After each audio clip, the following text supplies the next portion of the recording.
From the Library of Congress in Washington, D.C.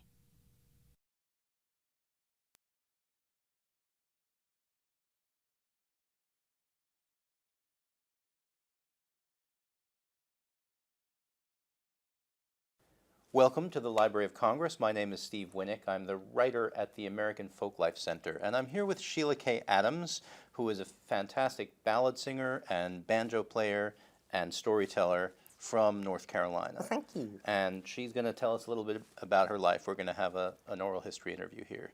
So let's just start with the general setting of the scene. What is the Madison County and Sodom Laurel tradition like?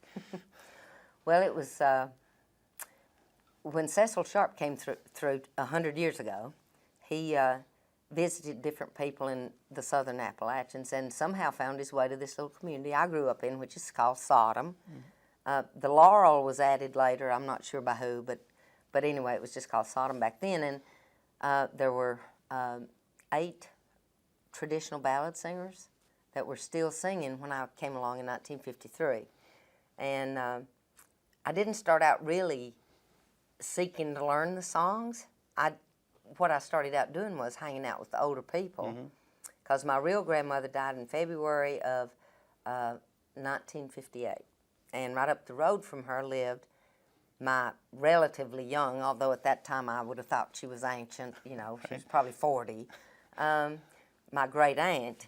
And so when my grandmother passed, I went up the road and adopted Dellie Chandler Norton.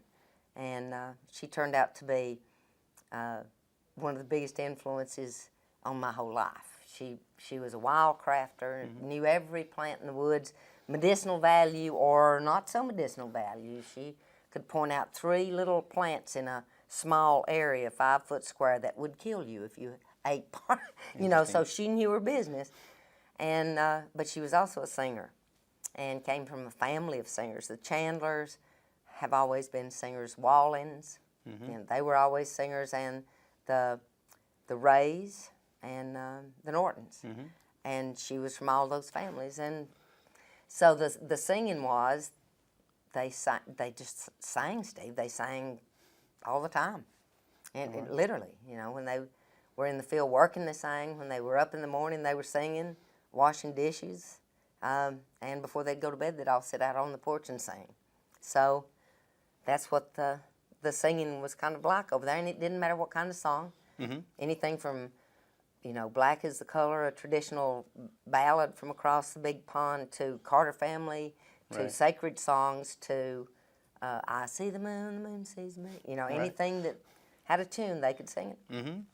Well, you mentioned briefly there Cecil Sharp, who came through, and as you say, just 100 years ago, and recorded stuff in the community. And you've mentioned before a connection that you have to one particular song, My Dearest Dear, that has to do with Cecil Sharp. Tell us about that. Well, I'd always heard Granny and Burzil talk about this English-speaking feller, now which I wondered about because I thought we spoke English too, but I didn't realize mountain English was different from English.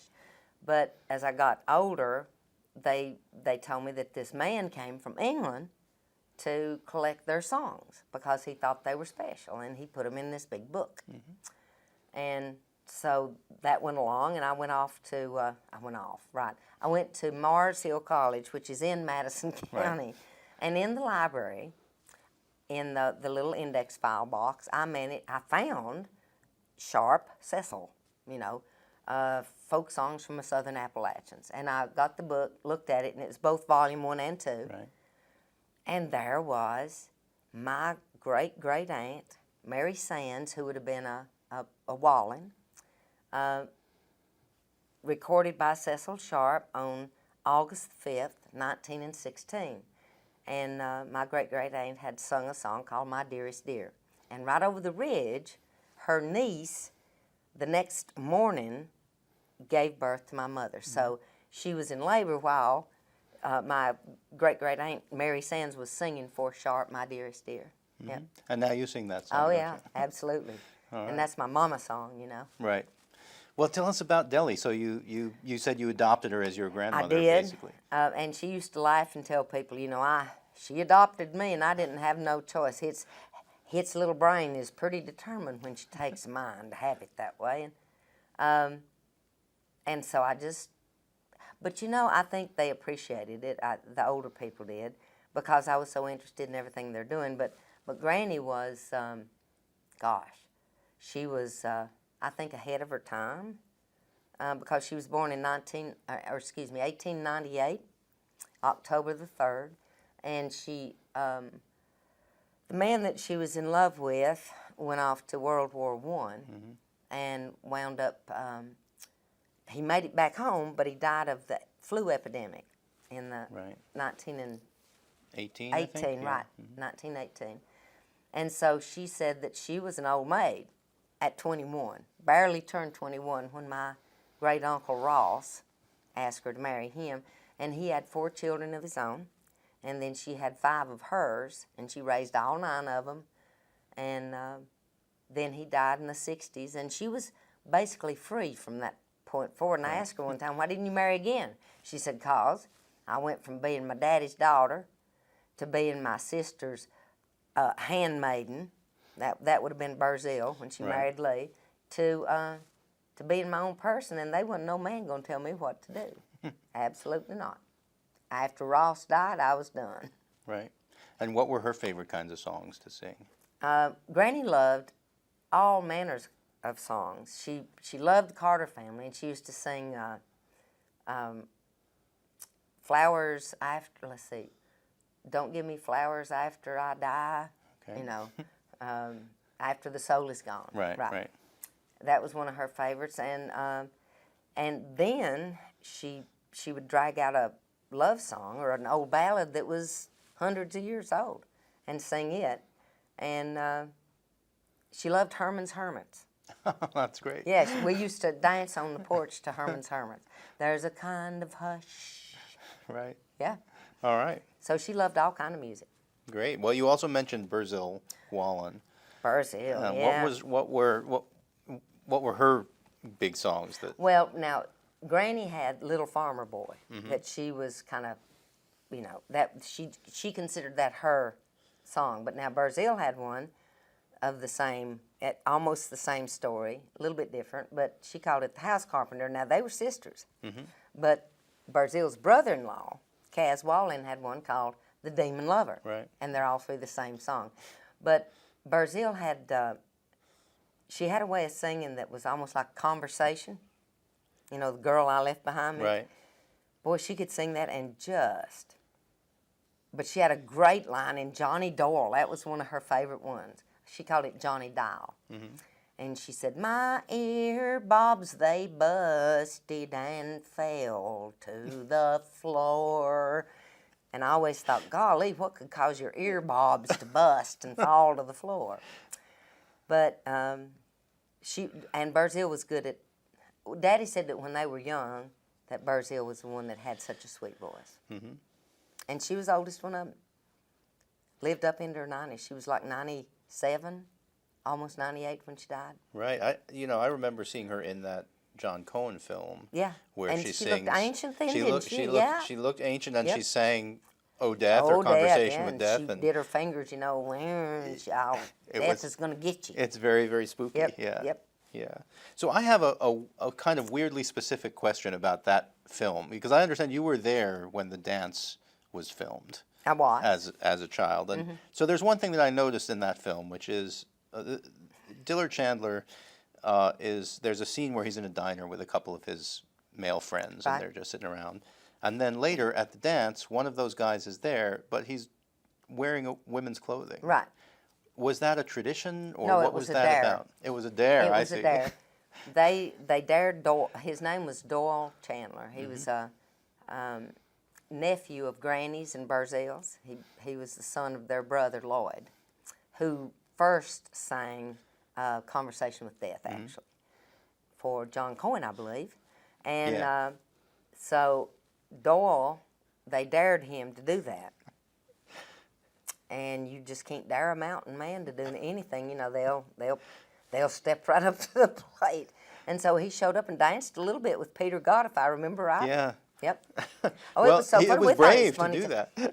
Well, you know, a lot of mountain men are not too concerned about their masculinity. You know, they don't have any doubt about it. So I don't Interesting. think it bothered Doyle at all. It got a little much on him when the camera was rolling, though. Right. But he still did it. Yep. Yeah, We that were was, proud of him. That was interesting, yeah. Yep. So it's funny because, you know, the way John Cohen makes his films, he doesn't comment on anything. So it's just, it's there, but Yeah, nobody knows I mean, what it's Doyle about. appears, and it's very obvious he's a man. Right. Big hairy legs, you know, sticking out from under a dress. And Right. if I remember right, he had on a headscarf. I think so, yeah, Yep. that's right, Yep. yeah. So, but that also brings up Dillard Chandler himself, who would have been another Dillard. influence and Yeah, he great was. singer. He was a fabulous singer. And Dillard, I think, was, being of my parents' generation, he would have had, he was the one that literally had one foot in one world and one foot in another, because he talks about it. You know, he says, if I have to make a little money or try to make a living, I have to go off from home. Right. Because there's no money here except in farming, and the land's wore out. That's what he said. And so he would go into Asheville and do landscaping for them rich folks up there, as he Right. called it.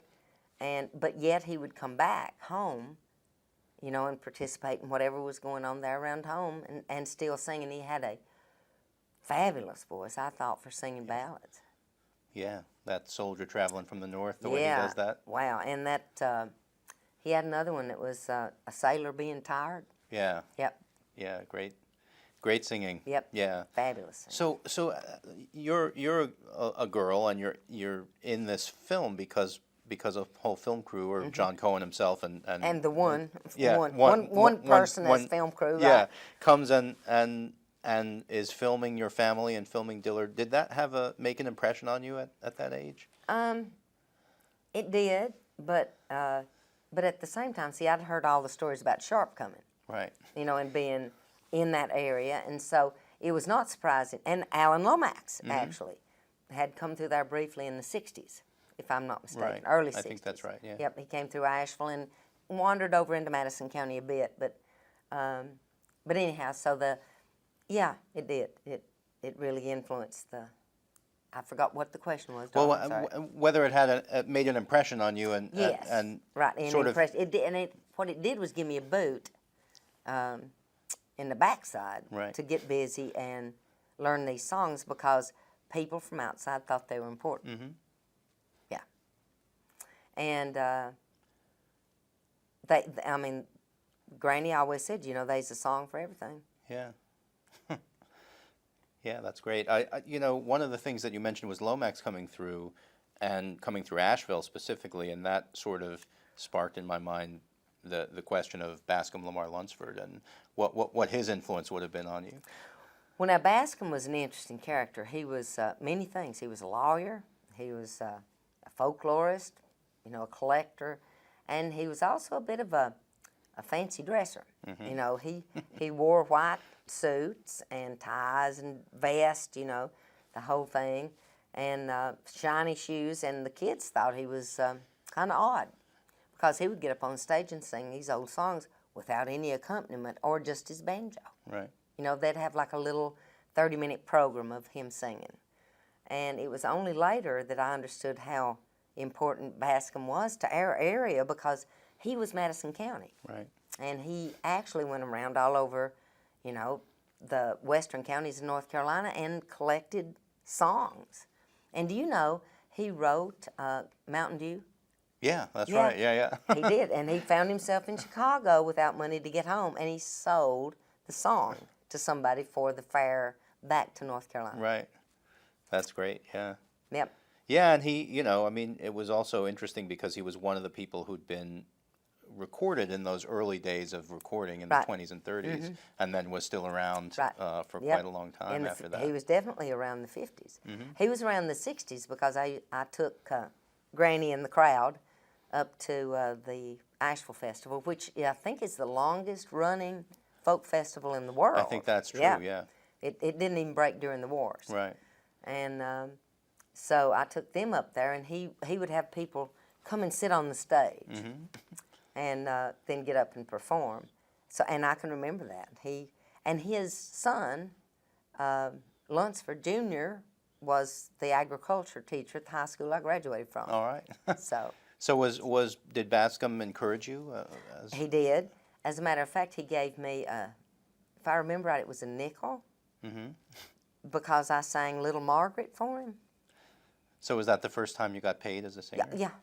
All right. So I'd have been 3rd or 4th grade, maybe there somewhere abouts. And he just came in and asked if any of our family members sang songs without like a piano, because if he didn't clarify it, then people would sing sacred songs Right. all day long. Right. But he asked, and I said, yeah, mine do. And so I think that's, I think he collected, I know he did from Aubrey Ramsey, which was my mama's first sweetheart. Right. And but yeah, that was my first interaction with him, was when he asked me if I knew any of the old songs. Yeah, we have several collections here of Bascom's, one of which he came here in, I think, 1959 and recorded his whole repertoire. Wow. But we also have one which has some really good footage of him with Aubrey Ramsey. Yeah. So Aubrey Ramsey, I think, is one of the best banjo players that's ever been. well, let's talk about the banjo a little bit. And you're playing the banjo. So how did you start in that part of your tradition? Well, there was a lot of family members that played music. And a lot of them started out on the guitar, which Granny said didn't even come into that part of the world until about 1910. And people just made up ways to play it, she said, because they didn't know how to play it. Which I think would have been right after, was it the Spanish-American War with Cuba? And we had some guys that went down there and that's probably how. That's one way it could have come through. Yeah. And so she said that it was the guitar was. I'm sorry, I've lost the question again. Oh, I was just asking how you got into playing the banjo. Right. Yeah. It was when I was 8 years old. My cousin Jerry Adams said, Sheila, I think it's time that you learned how to pick the banjo. Because I had gotten under Granny's, I got on Granny's bed after she had drug it out from under the bed and put it up in the middle of the quilt on her bed and said, do not touch that banjo. I'm going down to the barn, gather eggs, and so don't put your hands on that banjo. And when she came back, I was playing Cripple Creek, at least half of it. So. Did she intend? I mean, did she say that to honey, prevent? It was reverse to psychology. make sure you took Absolutely, picked it up? because she knew if she said, "Do not touch that," that I'd be right up in bed with it. So, Right. Yep, little reverse psychology. All right, that was very smart. That worked Yep. very well. So you were able to pick it up pretty quick. I was, and Jerry was. I mean, all he basically did was show me the style with what they call the pinch picking or the 2-finger style. Right. And then when I heard Dwight Diller when I was a teenager, then I started playing clawhammer, and it's been on ever since. I was about 8 years old when I started playing. So did you learn from Dwight? I mean, did he? I did. I learned tunes from him, Right. because I already could play the banjo somewhat. Sure. And all it took was just getting that lick that Dwight does. Right. And he said, "Oh, you'll get it. Don't worry about it." And then it will take a year and a half to get it out to where you can stand it. He was right, because it overpowers everything that chop chop sound does. But I've been playing. It is hard to believe that at 64 now, I've been playing since I was 8 years old and singing since I was 5 or 6. Right. That's a long time. That is a long time. Now, how did you first sort of realize that these songs were going to be very important to your life? Inez Chandler passed away in 1981. And she was really special to my heart. And she was hysterically funny. She was one of the funniest people I think I've ever known in my life. And she called me out to the hospital where she was dying, and she said, "Now I want you to take care of things." And I said, "What things?" Now this was in 81. I was raising babies and doing all that kind of thing. And she said, "You make sure that all these songs get sung somehow." And I said, "Well, I will." And I was telling Granny about it, and she said, "Well, Lord, yeah, that's why we've been learning them to you." Right. And so it was in the early 80s, I guess. And my youngest son, Andrew, he loved to hear the story songs. He wanted me to at night, instead of telling them a bedtime story, Andrew would say, sing one of them old songs that tells a story. Or he would say, tell one of them stories about your oldum times when you were a young girl. And so that was where the book came from, Come Go Home With Me. So your first book was stories Just that a you collection of stories that I told the kids when they were little. All right. Well, you mentioned Inez, and there's another person that you talk about a lot, and that there's some funny stories about her. So what more can you tell us about? Oh man, there's about loads her? of funny stories about Inez. She moved like a ship in full sail everywhere she went, with all this flowing brown and dark green double knit polyester, and she would say, you know, this is the best material ever was, 'cause all you have to do is wash it, hang it on the line, and you don't have to iron it. Right. She said, as a matter of fact, it'll melt if you iron it. And she said, and it's what they make him parachute cords out of, and it won't break for no, I mean, you could wear it forever and it won't break, wear out nothing. Of course, she said, it ain't warm in the wintertime and it burns you up in the summertime, but you don't have to iron it, you know. Right. So, and she, Inez shared a lot of the stuff that, that kids, I think, miss about their people, because she didn't mind telling me stories that were a little off, Yeah. you know, kind of off on the other side. You know, about who was married to who really, and who had, and she'd say, her and Daddy both would say, you see them Gahagans over there? They weren't Gahagans, they was all cooks, you know. So, I mean, you knew everybody's legitimacy and the illegitimacy Right. walking through a graveyard with them. And she was also the one that said, when Granny went in the hospital, I guess she was in her late 80s, I went down to see Inez after that, because she had called me and said, and by then we had phones, she'd called me and said, if you go in to see Deli, then let me know how she's doing. So I went down there and she said, oh, I've already heard she's doing all right. She'll be home before the end of the week. And I said, well, they had her in intensive care. And she said, oh, I know they put everybody in intensive care to see if they're going to die or not, you know. And I said, well, God, that's awful. But Inez was that way, real blunt. And she said, and I heard that you said you was never going to cut your hair again, too. I said, well, yeah. She said, well, she don't want you to cut your hair again, right? And I said, no. She said, oh, you'll cut that hair. And I said, no, I promised Granny I would never cut my hair again. Oh, you'll cut that hair again. So back and forth, and I finally said, so are you a fortune teller now? And got your crystal ball back there in the bedroom. You're going to go, look. She said, no. And I said, so you can see the future then somehow. No. My past, honey, is your future. That's what you've got to look forward to. And she said, and you will cut that hair when you get the mini-pause. And at that age, I thought, mini-pause. Get the mini-pause. And I saw all of these in my mind, little creatures coming out of the woods like little rabbits and raccoons and squirrels with the mini paws, you know. You're going to put them on your body and put little marks and mini paws. And then finally I said, are you talking about the change of life? And she said, no, I'm talking about the mini paws. and I said, and why exactly would the mini paws cause me to cut my hair? She said, because you'll get them hot flashes and they'll just run all over you like a dose of sauce, or like the Lord himself had laid his hand right on top of your head, and it'll just run through you. It starts right there, and it'll just run all over you, wet your head all over, just wringing wet, and you'll cut that hair. And I said, well, we'll see. And she said, but you won't have to worry about it, honey, because you won't lose no time working to that hair, because you'll be too busy working on your beard and mustache after the mini-pause. And I always said, I told my daughter the same thing, and I said, you know what's awful is they're always right. They were always right. It never failed. So, working on your beard and mustache. All right. Well, that was, yeah, like you said, you mentioned before that she had sort of no filter. No filter between her brain and mouth at all. She would say whatever came to mind. And that also made her your primary source for dirtier songs, wasn't she? Yeah. So Oh, dirtier. Filthy.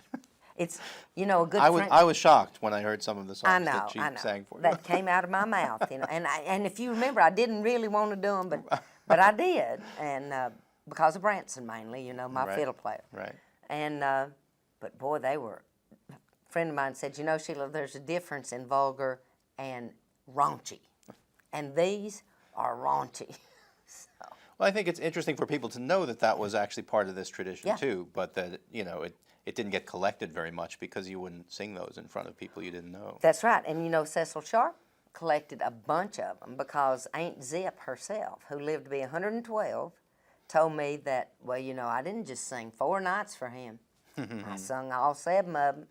He left them out, Right, the raunchy verses. right. And the other thing was that I just think the raunchy songs were taught a lot to the boys. And when they finally got a girl that was interested, oh boy, Granny and Barzil knew them too. They just didn't sing much of them. Yeah. But boy, Inez, it didn't bother her a bit. All right. Well, that sort of brings up another part of the tradition that you mentioned briefly that's also big, which is the sacred songs. Yeah. So you sung those as a kid as well, Oh, didn't yeah. you? That was, boy, going to those different kind of Baptists. And, you know, we had every flavor of Baptist there that you could imagine. Right. Hard shell Baptist, free will Baptist, missionary Baptist, regular Baptist, plain old Baptist. Born in the shadow of the cross, again, Baptist. Primitive Baptist, progressive primitive Baptist, foot washing Baptist, holy rolling Baptist, and buzzard Baptist. And the buzzard Baptists were the Baptists who only went to church when there was a funeral. So right. that's why we called them buzzard Baptists. But Daddy used to say the Baptist churches were bad to swarm. They're around home like a beehive. Go down the road to where they'd cut down a tree and build yet another Baptist church. So we had plenty of Baptist churches. And I can remember as a girl going from one Baptist church to another and sitting outside, you know, because if you were missionary Baptist, you couldn't go no hardshell Baptist. They Right. might lead you down the road, you know, where you didn't want to go. And but I would sit on the bank and listen to them sing. And regular Baptists were kind of boring, I thought, because they all sung in this same. There was no harmony because that was ornamentation to the song. But boy, some of the rest of those Baptists could. Southern Baptist, the harmony was just spot on. And then they'd have the shape note singings. And I mean, that was, yeah, sacred songs was a big part of it. And they influenced, I think one influenced the other, Stephen. I've not figured out how it went. If the ballad singing, kind of those pauses and sighs and all influenced the singing of the sacred songs, or if it was the other way around. If Right. the sacred songs influenced what was being sung for the ballads. Right, and it could have been both, and you'd never be able Right. to really Yep. pry it apart. You did learn to sing harmony, didn't you? I mean, did. You did I did. singing school, right? Yeah, with Kaz. He would do a couple of weeks in the summertime, and he would have what he called singing school. Right. And everybody had a shape notebook, and that's just where. And we did the Christian harmony, you know, which is based on the seven shapes as opposed to the 4 like a Sacred Harp. But and he would teach us the shapes because, you know, so round, Right. so like the sun, Right. dough, you know, looks like you sat down on something pointed and made it flat, you know, a little trapezoid, and went, oh, you know, dough, dough. I right. see. That's a good one. Me, you know, yep. Right. Me loves diamonds, and so that's how he taught all of us Interesting. children. Yeah, it was really cool. So yeah, we did just about a little bit of every kind of music. Carter Family, oh, everybody loved the Carter Family, and Jimmy Rogers, Right. and they listened to the radio. I mean, it wasn't that isolated. Except, you know, in the 30s we didn't have any except for Irving Ramsey. And Irving Ramsey had dental work done, and Gotcha. right, it was the radio waves were conducting through his dental work, and they would prop his mouth open, Steve, put him on the store porch in a chair, and Really? put him, yes, with ice cream sticks. They'd prop his mouth open and listen to John Brinkley down in Del Rio. south of the border, live, 7 o'clock at night Right, on Saturday nights. That's the right. Mexican radio. That's yeah. right. Biggest one ever in the Northern Hemisphere. And the Carter family would sing. Mm-hmm. That's right. Keep on the sunny side. Yeah. Amazing. So, so now we've talked about some of the songs, but you also have a career as a storyteller, and that's another interesting part of what you do. So how did that begin? I'm not really sure how that began because I had been touring and doing music since the early 90s full time, because I taught school for 18 years in the public school system. And then I went out on the road playing music. And in 1997, I got invited to Jonesborough, which is the big international storytelling festival. It goes on the first week in October. And if you ain't been, you ought to, because you'd love it. It's fabulous. And thousands of people go now. But, see, I always looked at it as just conversation. Because my daddy and his brothers, I think I've told you, Daddy's mother and father had 13 children, all of them boys except for 2 twin girls born right in the middle of them. And, boy, you want to talk about a job that I would not apply for, but that's one of them. Right. But, and they just kind of roamed about and did what they wanted to, but they would sit at a family reunion and get started talking. And it was like this brother, Uncle Nolan, would have one version, Daddy would have another version, and Uncle Wayne would have and Uncle Garland would chime in, and Uncle Andy would say something. And it was phenomenal to listen to them talk about. But I got some great stories. My daddy and Uncle Wayne went out and gathered up 2 tow sacks full of possums one night, alive, and brought them back. And right before daylight, they opened Granny, because nobody over in Sodom kept their doors locked. There wasn't even need to. They opened Granny Bear's door and just threw both bags of open open bags of possums into her cabin and closed the door.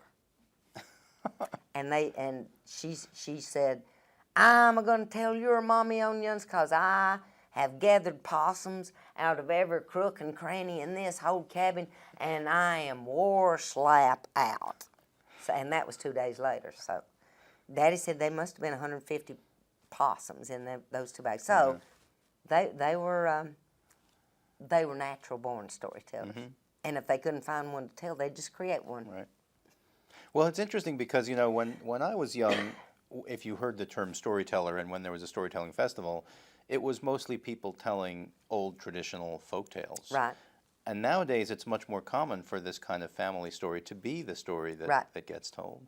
So I guess that's part of how, how your stories would become part of this scene. Right, because, see, now, unlike Ray Hicks and, Rosa and Stanley Hicks and that crowd down around Beach Mountain, my family did not tell Jack tales or the grandfather tales. Granny had one story she told about Big and Little Nippy, which would have been Big Jack, Little Jack, same story.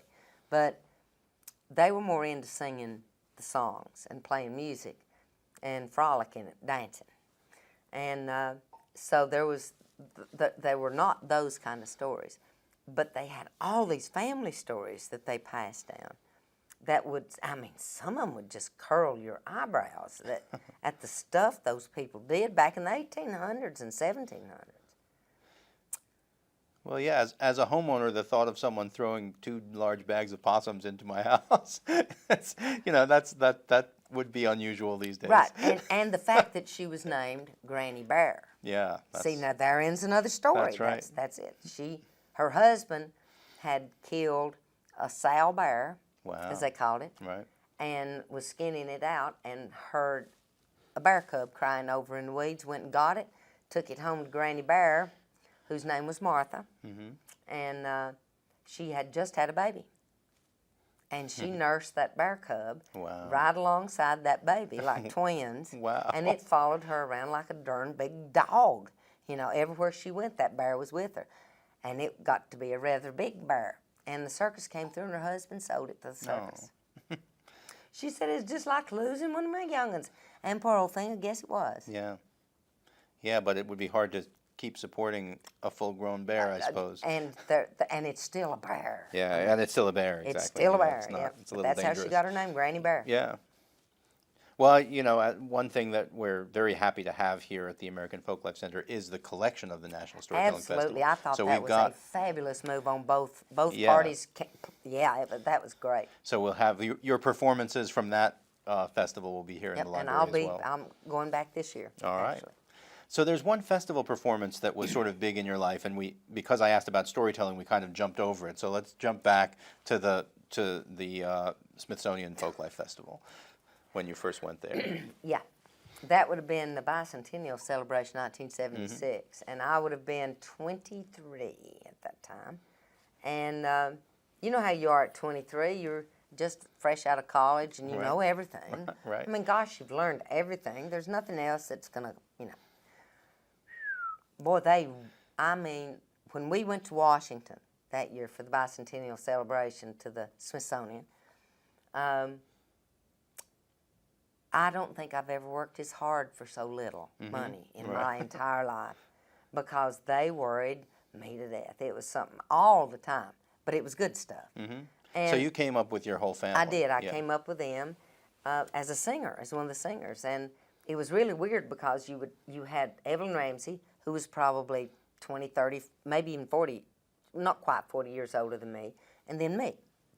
And so people would come up at the festival and ask if I was a volunteer, knew where the first aid tent was. No, Right. no, gosh, I don't know. Oh my God, she's one of them, and would point at the old gals over here. And Kaz was, I just left him up to Bobby McMillan. Bobby was up here at that time too, and started hanging out with us. Got to know my family, and they adored Bobby, and he adored them. And so it was just a real interesting festival to be, and that was, like I said, one of the first big events that we'd ever gone anywhere together with each other. But I drove the station wagon from Asheville to Raleigh, and then we flew on the plane from Raleigh after they had to take a gun, Right. snub-nosed 38 from Granny, Right. all 6 chambers loaded and ready to roll. They had to take it away from her down Just at the in airport. case. Yep, down at the airport in Raleigh, Durham, because, it wasn't as bad as it is now, but you could still get on a plane in Raleigh and wind up in Libya. Yeah. Yeah. And so, yeah, it took me 30 minutes to convince them. I didn't think she could find Libya on a globe if her literal life depended on it. And so they finally, said, well, all right. And she said, what about my gun? They sent it up with a pilot, which gives me great, Oh, they did, all right. Comfort now Yeah. to think of that. But they sent it up with the pilots in 2 separate sandwich bags. All right. So the ammunition came out, I take it. And they took Yeah. the bullets from her. Right, yeah. Which she complained about the rest of her life. Right. Oh, so they never gave those back, Never gave just them the back. gun. Nope, just the gun. That was probably sensible, though. I would say in D.C. probably really sensible. Right. There's no telling what she'd have done up here. Right. But we had, it was a very, they had a ball. It was one of the few times the only time, I guess, that most of them had been here to the nation's capital. Sure. And, me being the great world traveler, having flown from home to Philadelphia one way, but at the same time, we were housed at Georgetown University, and Burzill got lost down in the works, as she called it, trying to find the bathroom, Right. which was 4 doors down on the right, on the hall we were staying at. But she'd been downstairs in like the furnace room in the basement, wandering around looking for a bathroom for 2 hours. And she said, oh, well, I just feel so foolish. You showed us where that bathroom was, and I've been down in the works. And immediately, red flag, what works? And she said, oh, down yonder where they keep the suitcases and stuff. And I said, suitcases? Well, you have to go down all these steps. And I said to myself, okay, an 86-year-old woman is wandering around down in the works while you are out singing and raising Cain with Bobby McMillan And then as soon as I got back, you know, the knocks started on the door. They got up at 4 o'clock, 4:30 in the morning, every day. Mm-hmm. I remember Granny saying, "Yep, time to get up. Gosh, it's 4:45. Half a day's done gone." That would be 5 a.m. Right. So, but that festival was a real eye-opener, I think, for me, because I don't think I've ever laughed as much in my entire life, because these were grown-up people. And they did exactly what they wanted to and did not care. Mm-hmm. Who heard them, saw them. They didn't even notice all these other people wandering around. They'd just get in cuss fights and everything else, walking down the sidewalks. People would gather around, you know. Or one of them would just bust into song. I remember Evelyn Ramsey singing, whew, it gives me cold chills right now. "Black is the color of my true love's hair," standing on some corner, you know, in Georgetown. Right. Just, she just got happy, wanted to sing, and sung "Black is the color." And she must have 300 people around her standing there on that corner. Sure. Yep. And at the festival, like you said, there were you would see the whole mall full of people. Oh, right? yeah, and they would follow us around after Inez did her little do. Mm-hmm. You know, she told dirty jokes from the big stage. Right. And so I thought, nobody will ever come to our concert or see us ever again this whole... She knew what she was doing. It was packed. Everywhere we went, there was standing room only, and they were having to roll the tents all up, you know, and do all that stuff because, well, I think, yeah, she probably did know what she was doing. Well, it's interesting because, you know, you were joking that she had no filter at all. Yep. But then you told the story and sang the song that she did at the festival. Right. And although it's a tease song, it wasn't really a dirty That's song right. given the songs that she could have She sung. said, you know what? It's only dirty in somebody else's mind. Right. Wherever their mind takes them. I ain't got no charge over that. But you're right. She didn't sing Crawling and Creeping, and she didn't sing Sweet Betsy, and she didn't sing a bunch of those, you know, that she could have sung. Right. Thankfully. Yeah. So I mean, in a way, she had a filter. There was a wee bit of a filter there. Right. She knew. As I said, she knew what she was doing, and Well, she yeah. And you know, when she was talking to me in the hospital and told me, you see about things, take care of things. She said, "I didn't want to embarrass you up yonder, and I hope I didn't." Mm-hmm. And I said, "Up where?" And she said, "Up yonder in Washington." And I said, "Well, honey, you didn't embarrass me." She said, "Well, damn, I meant to. I really did mean to." And she said, "You just needed straightening out, reminding where you come from. Don't you get above your raising. Mm-hmm. Don't ever get above your raising. You're fine just like you are." And that was one of the things that they gave me was a certain kind of confidence, a strength, and recognizing that strength. Right. Which has gotten me through a lot. It's gotten you through a lot, and Yep. I mean, first of all, a performance career isn't easy. No. And so it's gotten you that, but other things as well. I mean, let's talk a little bit about your film work, the consulting you did for Songcatcher. What was that like?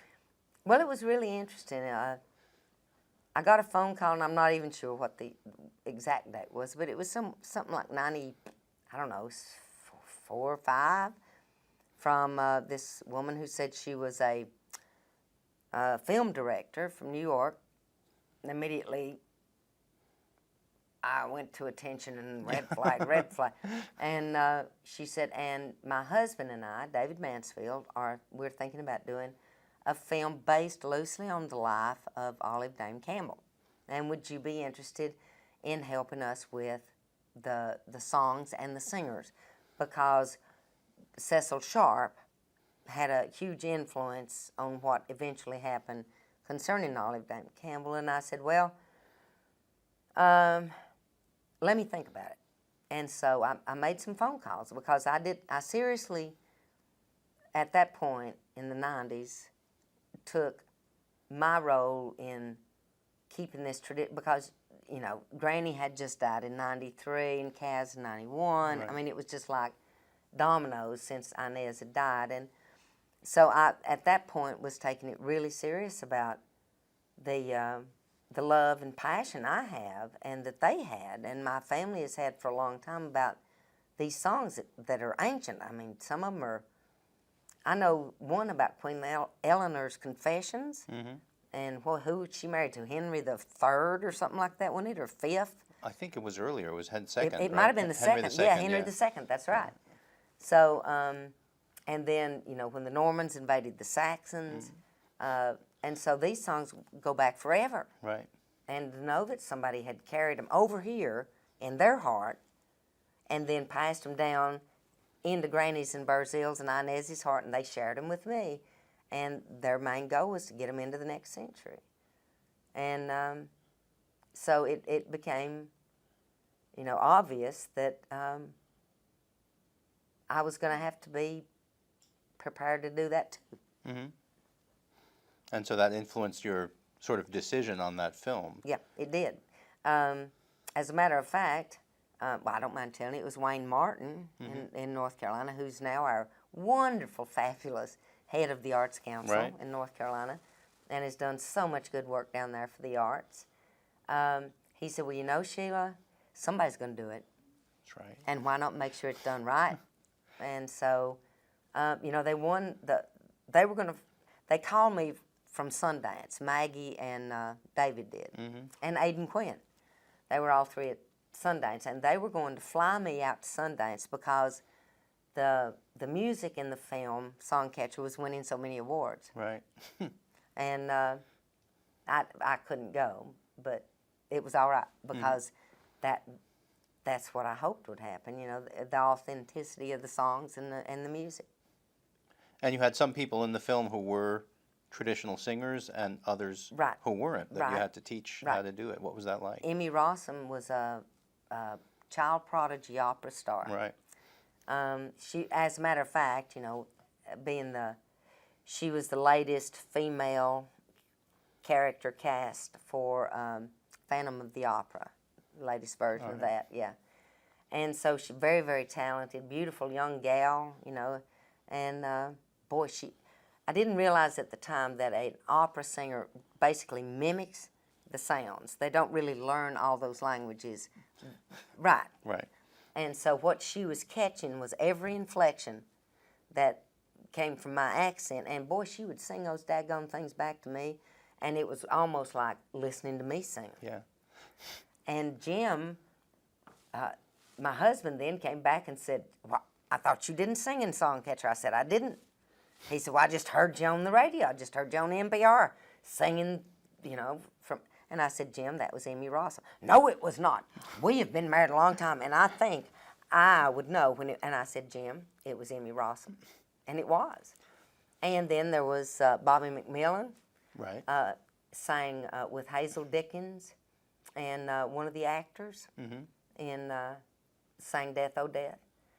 And then there was Phil Jameson, right. Local Warren Wilson history professor that danced with the big long legs that look like the, that stick that you peck. But gosh, he can dance. And it was, so there were regular actors, and then there were homegrown folks. Right. And I'll mention just for the people who might watch this video that Bobby McMillan and Phil Jameson are both scholars of this tradition Yes, as they well. are. Phil mostly in dance. Yep. And that there's a certain crossover between the performers Right. and the scholars as And well. Hazel Dickens. And Hazel And was Hazel, in it, right? Yeah. she sang a verse in it as well. And Iris DeMent, I think, was in it, if I remember That's right. I think you're right. Yep. Yeah. And she sang Cassie's version of Pretty Sarah. Mm-hmm. Yep. So it was, and Josh Goforth, Mm-hmm. cousin of mine, played fiddle Right. for their soiree. So you were able to sort of put together an authentic music for this film. Well, I worked close with David. David Mansfield's a genius when it comes to, he can play every instrument, write music, do all that stuff, and he is fabulous composer, done a lot of soundtracks, that kind of thing. But he loved the music in Songcatcher. He was he's a great fiddle player and a banjo player too. And we've kept in touch. That's great. great. I thought that David did such a great job with the music in that film that I will forever be indebted to Maggie Greenwald and to David Mansfield. Mm-hmm. Well, you did a great job, and they're Oh, well, indebted thank to you. you Well, as and well. and they really appreciated it too, and they made that obvious. That's great. So the other thing that you've been doing lately is writing books, Yes. right? So tell us about your writing. Well, like we talked about earlier, the first book was a book of storytelling, or just stories that I'd heard or been a part of, in my growing up over there around home. And then the second one was based on a story, and it was published, the short story collection was published by the University of North Carolina Press. And my favorite Appalachian writer, Lee Smith, had a lot to do with that. Lee has written several books about mountain women, and she wrote one called Fair and Tender Ladies that is just the best one I've ever read about a mountain woman. And so she was very influential with that. And then I wrote a novel based on a story that Daddy told me about two cousins that went off to the Civil War and left, they left their women folk and families behind, and what happened to the women while they were gone. It's pretty gruesome in the mountains, southern Appalachians. It really was, especially North Carolina, because western North Carolina voted to stay in the Union, and the rest of the state voted to leave the Union. Right. And so it was a little iffy there for a while as to whether the mountains would stay in the state of North Carolina,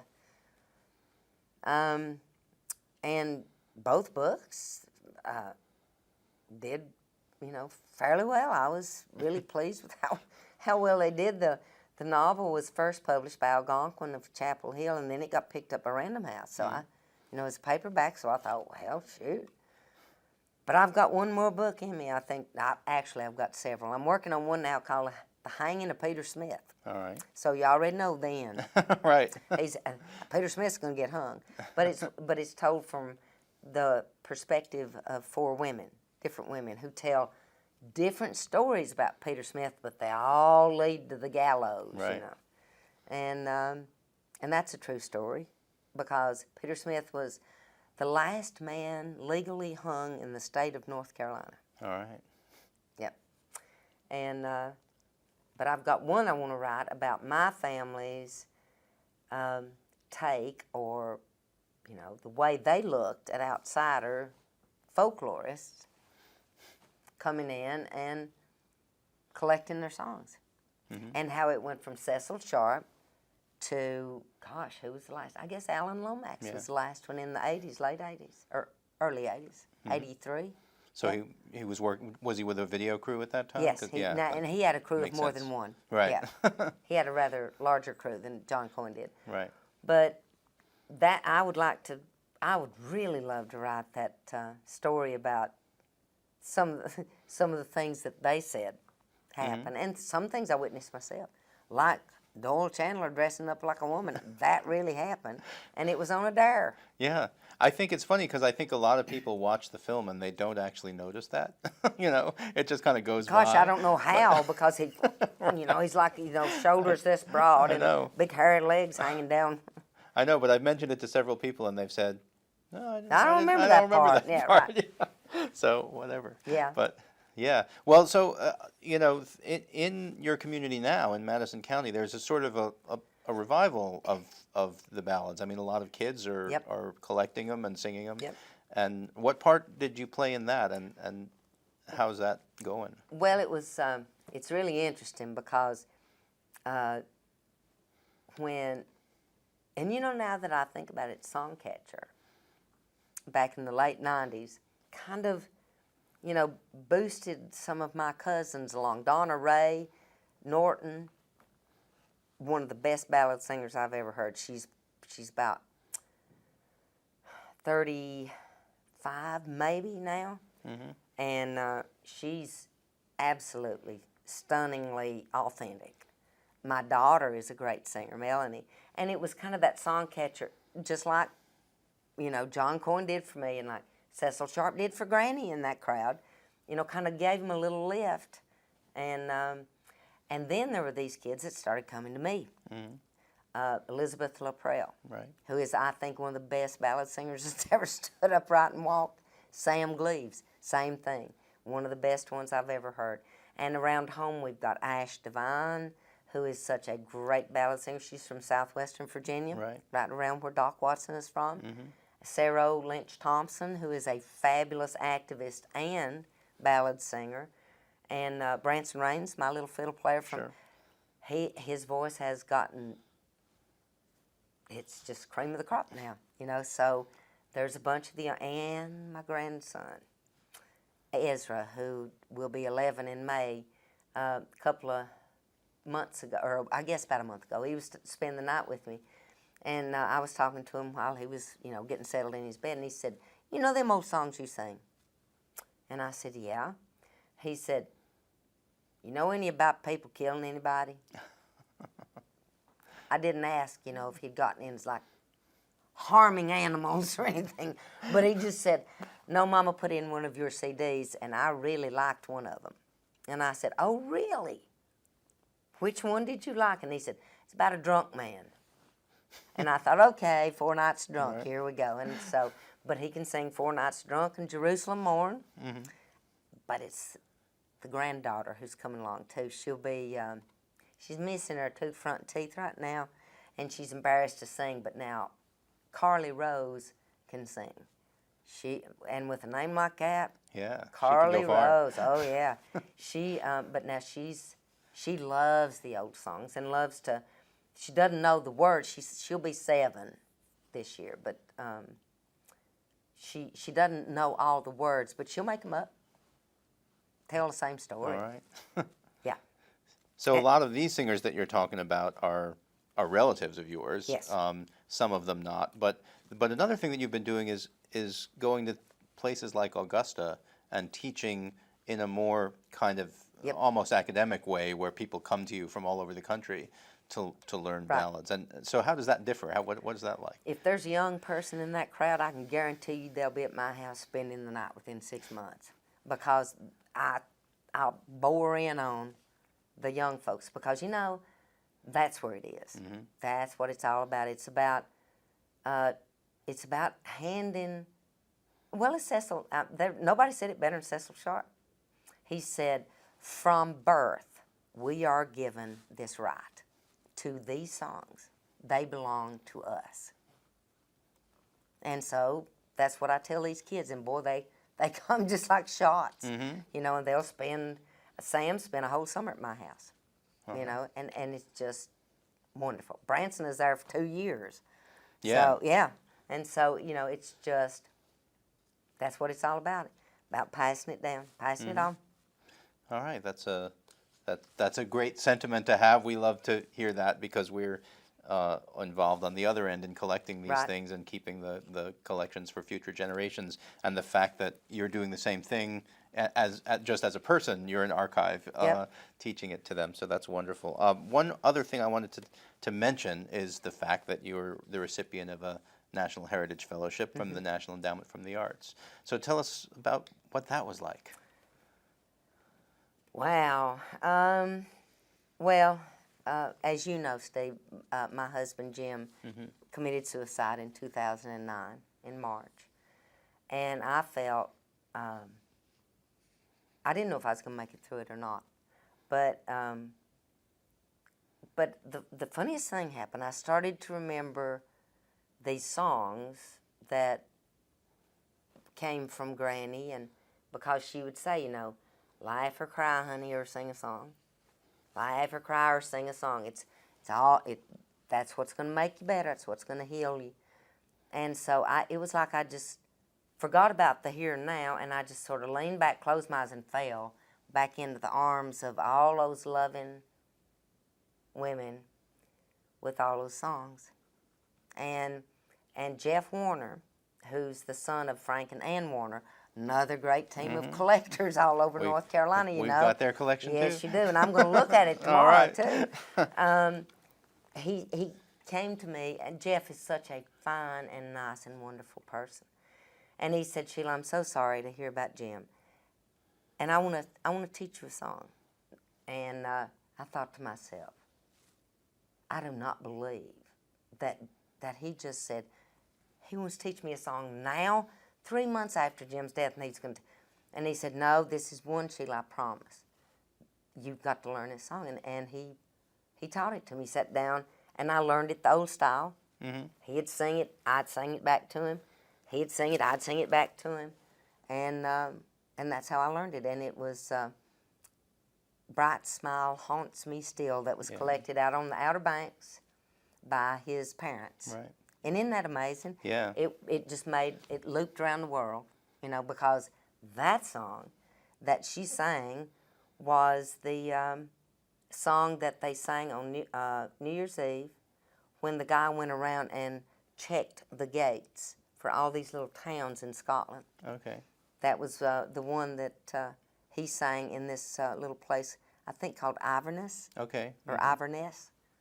And so it went from there to the Outer Banks to whatever, is it New Hampshire? Is that where? I think it was New Hampshire, Yeah, I think it's New Hampshire. Yeah.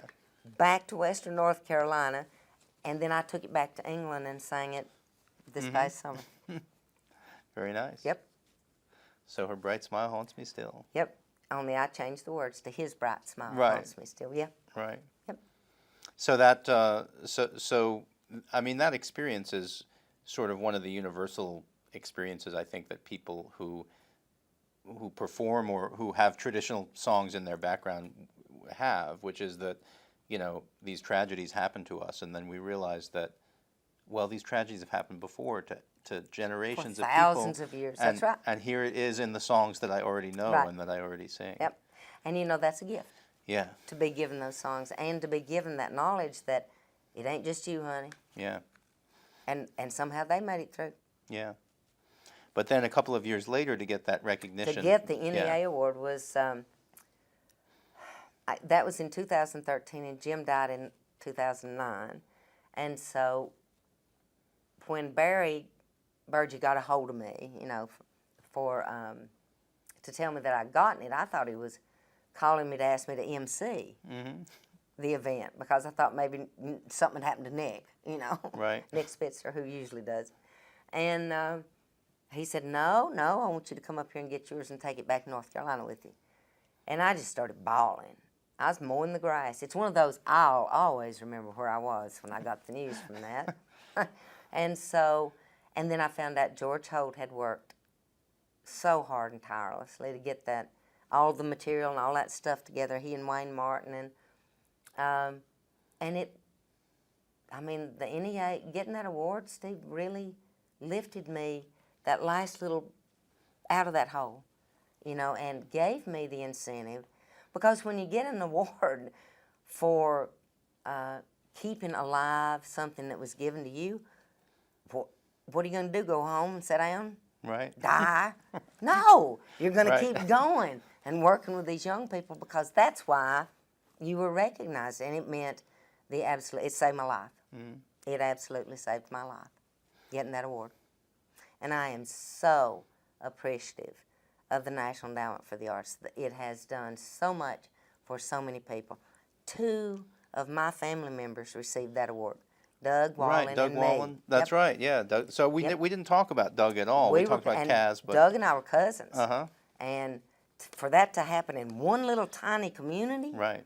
is pretty impressive. And you know, to have gotten the North Carolina Heritage Award in 2016, but it's not about the awards. It's about getting the recognition for having done something you love and have a passion for, and them saying, good Right. job, Right. good job, you know. And that means a lot, and I'll be forever grateful, because they saved my life. Yeah. The NEA saved my life.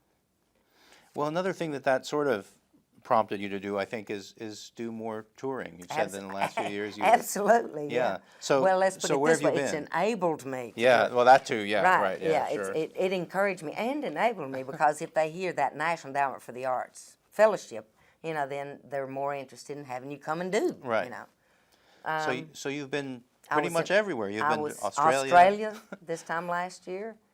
In August, I was in England for 5 weeks, all over England, doing those big festivals and all.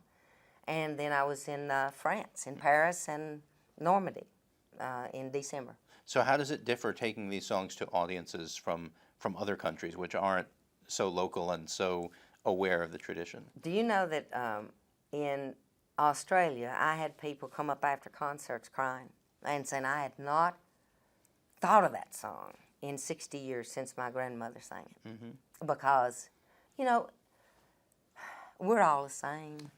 I mean, all over the world, it doesn't matter whether we're English speaking, it doesn't matter. In France, you know, they would come up, mercy, mercy. You know, it was because if you have something that you have spent a lifetime, you know, and 64 years, let's face it, that's a lifetime.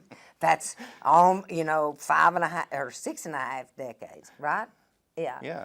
And so if you're that interested in it, it must be worth something. And if you can ever get people to sit still long enough, and there was one man came up and said, same versions, same songs, here, sung in French. Yeah, there's some of those too. It's very interesting, isn't it? Isn't that interesting? Yep. Yeah. You're Bob Allen. We have here. Very good. Well, I just want to thank you for the concert and for this interview and all the things that you've told us about your tradition. We really appreciate having you here and having this in our collections. It's a treasure. Well, it has been my honor to be here, and y'all do good work. Keep it up. Don't quit. Don't quit. We'll try. All right. All right. Thank you. You're welcome. Thank you. This has been a presentation of the Library of Congress. Visit us at loc.gov.